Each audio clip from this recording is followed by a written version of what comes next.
খুব ছোট্ট চিঠি। বাতাসের মাঝে দাঁড়িয়েই অমিতদা পড়া শুরু করেছিল। কত করে বললাম, চলো আমরা পালাই, তুমি তো এলে না। আগামী বৃহস্পতিবার আমার বিয়ে। এই দুঃখ আমার সারা জীবন থাকবে।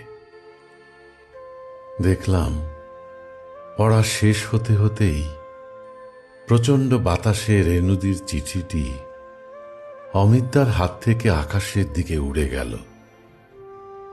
এখনো ঝড় বৃষ্টির দিনে সেই রেণুদির কথা মনে পড়ে।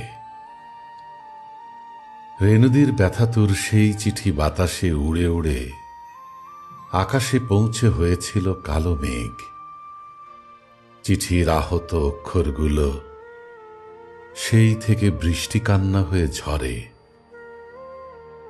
কিশোর বয়সে অমিতদাকে আমিই পৌঁছে দিয়েছিলাম সেই চিঠি। তাই পৃথিবীতে কেন আজও এত ঝড় বৃষ্টি হয়, আমার চেয়ে কে বা তা খুব বেশি জানে।